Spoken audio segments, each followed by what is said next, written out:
Bonsoir Olivier Besancenot, merci d'être avec nous dans ce 2 minutes de questions. C'est parce que justement, ce n'est pas assez à gauche qui se passe que vous repartez dans l'arène, vous revenez dans l'arène politique? C'est pire que ça, c'est pas que c'est pas assez à gauche, c'est malheureusement un coup de barre à droite, ni plus ni moins, puisqu'on a un gouvernement qui organise un vrai transfert de fonds, qui pioche des dizaines de milliards d'euros dans la poche d'une classe sociale qui est une classe majoritaire, composée d'employés, de retraités, de salariés, de chômeurs, de précaires, notamment avec le gel des prestations, et qui va envoyer tout ça dans les poches d'une classe sociale extrêmement minoritaire qui doit regrouper 2% de la population à peine. Donc face à cette urgence sociale et cette urgence politique, en effet, au moment des européennes, on va essayer de faire entendre le combat qu'on mène le restant de l'année, parce qu'on a aussi réussi déjà à prouver qu'il y avait une opposition de gauche à ce gouvernement. Elle s'est fait entendre notamment à la manifestation du 12 avril, et puis d'un certain point de vue, on la verra aussi dans la rue le 1er mai, à la manifestation qui aura lieu. Oui, mais vous dites qu'il y a une urgence.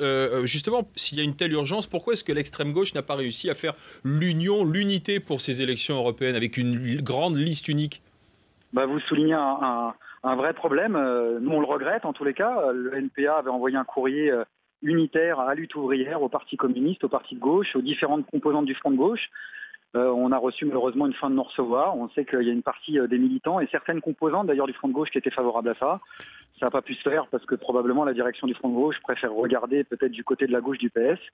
On le regrette maintenant, comme dirait l'autre, l'unité est un combat et on va essayer de faire entendre sur nos propres listes aussi, je dirais, des salariés, des gens qui ressemblent à la population, parce que le propre de la crise politique qu'on vit, c'est le fait aussi que les partis institutionnels de tous bords, quels qu'ils soient, sont complètement discrédités, carbonisés, ne ressemblent pas à la majorité de la population. Et nous, humblement, plutôt que de se lamenter sur cet état de fait, on va essayer de se représenter nous-mêmes. Très bien, merci Olivier Besancenot, tête de liste NPA aux élections européennes. Merci d'avoir été avec nous.